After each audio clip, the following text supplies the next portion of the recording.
Okay, they just passed off control of the fire to the guys on the floor.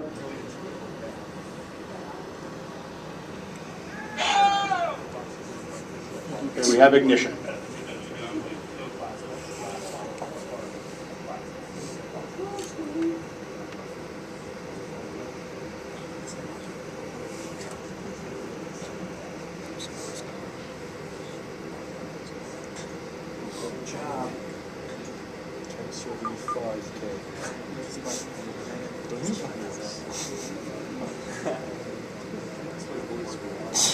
That was the quote.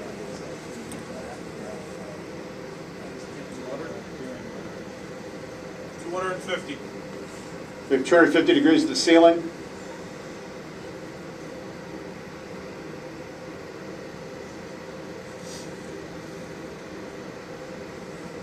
Sprinkler operated. Sprinkler operated 48 seconds into the test.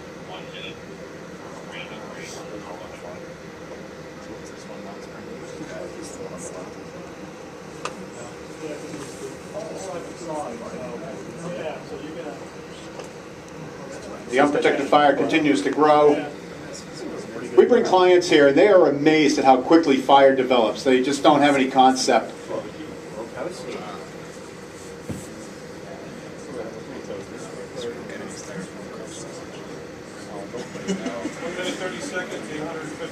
We have 850 degrees to the ceiling under the unprotected array. We're a minute 30 into the test. You can see the smoke has changed color now. It's starting to get much blacker, which means the plastics are involved.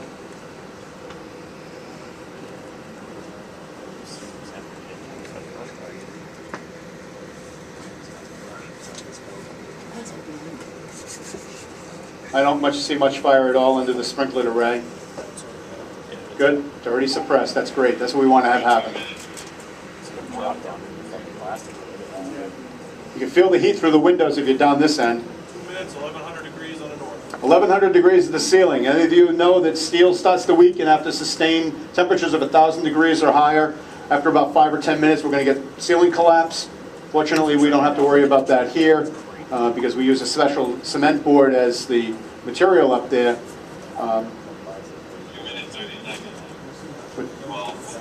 What's that? It's a cementitious board.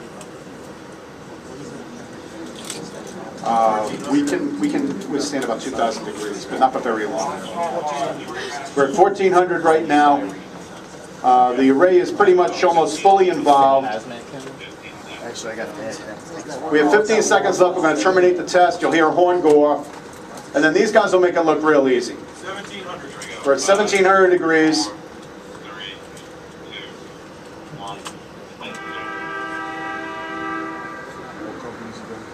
Peaked at 1900 degrees.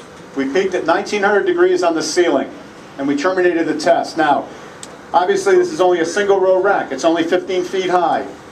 We tell our clients in your warehouse facilities, we would say, you've got multiple racks that are only separated by 4-foot or 8-foot aisles. That fire is easily jumping that aisle space, getting the next rack involved. And that ceiling temperature is just going to keep climbing. The steel is going to weaken. You're going to get a ceiling collapse. And they don't have firefighters standing on the floor with charged hose lines, full gear, ready to just extinguish the fire. They've made the call to 911. You saw how quickly that fire progressed. You know, what's the fastest they might get on scene after the initial call? Maybe 5 minutes that they're outside the building, more likely 10 minutes. They have to then identify where is the fire, how far into the building, are they going to go in, not go in. So you see how effective sprinkler protection can be when it's properly designed. You know, one head, knock that fire down. Yeah, there's smoke damage. We tell our clients there's going to be some smoke damage. There's going to be water damage, but it's much less significant than this uncontrolled fire.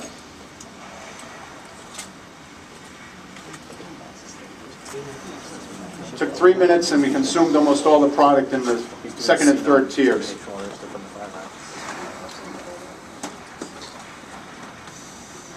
You see there's quite a bit of smoke in there.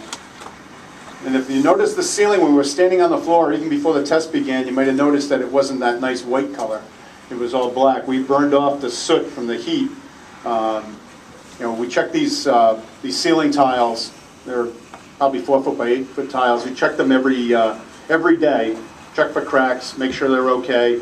We get a pretty good amount of life out of them. We've been burning in this building now for 8 years. And I'm not sure how many of those tiles have been replaced, but we check them all the time. You might notice the windows. Some of you might be standing in front of windows that have a diamond-shaped wire glass. Others of you standing in front of windows that have a square pattern. The square pattern are new windows. The diamond are the old. We've had a few that cracked. They haven't failed, but they've cracked. We have to replace them. We run some hot tests here. You felt the heat from this, where we had 1,700 degrees at the ceiling. We have storage that goes to 30, 35 feet high. If the protection scheme that we are testing isn't going to achieve control or suppression, the chances are